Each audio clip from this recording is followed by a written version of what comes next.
Chapter 11 of The Outsiders. I had to stay in bed a whole week after that. That bugged me. I'm not the kind that can lie around looking at the ceiling all the time.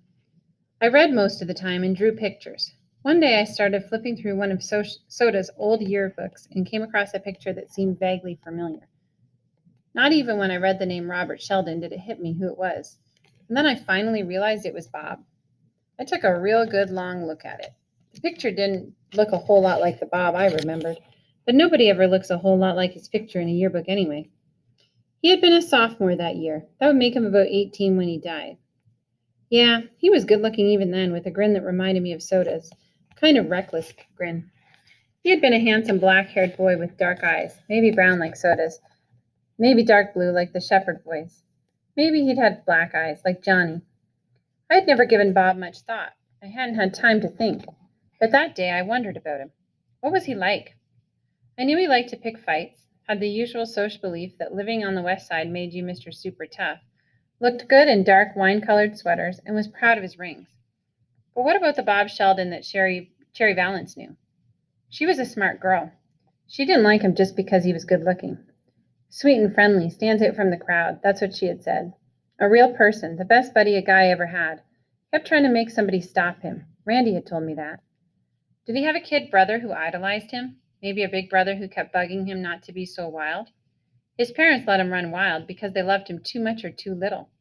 Did they hate us now?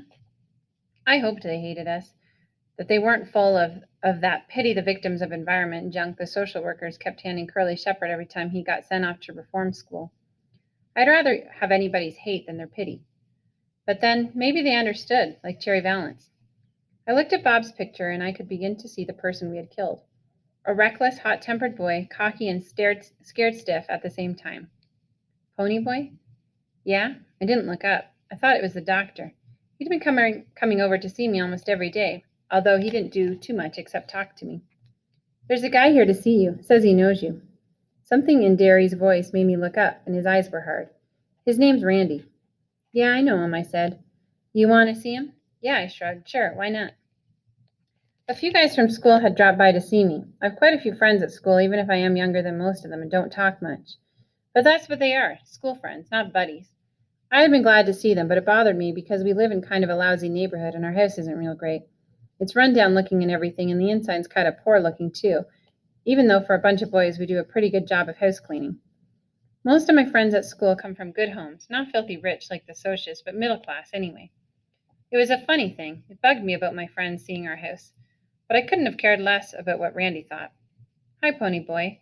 Randy looked uncomfortable standing in the doorway. Hi, Randy, I said. Have a seat if you can find one.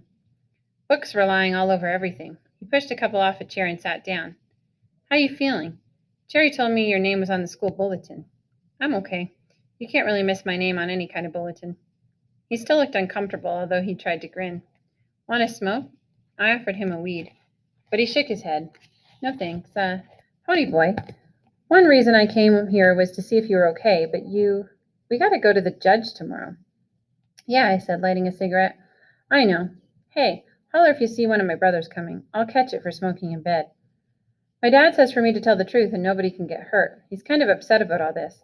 I mean, my dad's a good guy and everything, better than most, and I kind of let him down, being mixed up in all this. I just looked at him. That was the dumbest remark I ever heard anyone make. He thought he was mixed up in all this? He didn't kill anyone. He didn't get his head busted in a rumble. It wasn't his buddy that was shot down under a streetlight. Besides, what did he have to lose?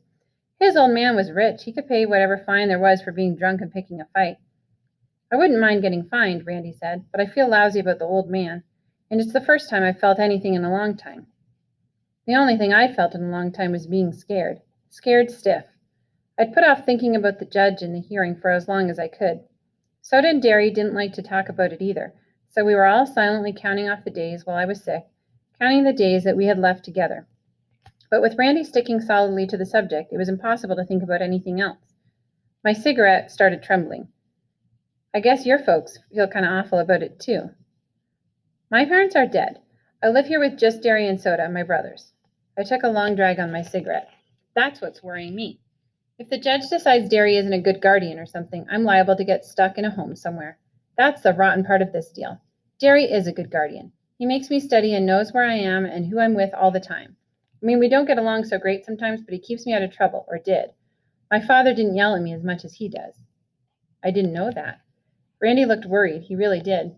A Soch even, worried because some kid greaser was on his way to a foster home or something. That was really funny. I don't mean funny, you know what I mean.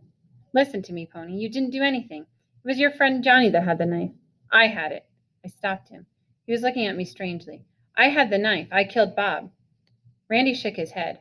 I saw it. You were almost drowned. It was the black-headed guy that had the switchblade. Bob scared him into doing it. I saw it. I was bewildered. I killed him. I had a switchblade, and I was scared they were going to beat me up. No, kid. It was your friend, the one who died in the hospital. Johnny's not dead. My voice was shaking. Johnny's not dead. Hey, Randy. Derry stuck his head in the door. I think you'd better go now. Sure, Randy said. He was still looking at me kind of funny. See you around, Pony. Don't ever say anything to him about Johnny, I heard Derry say in a low voice as they went in. He's still pretty racked up mentally and emotionally. The doc said he'd get over it if we gave him time.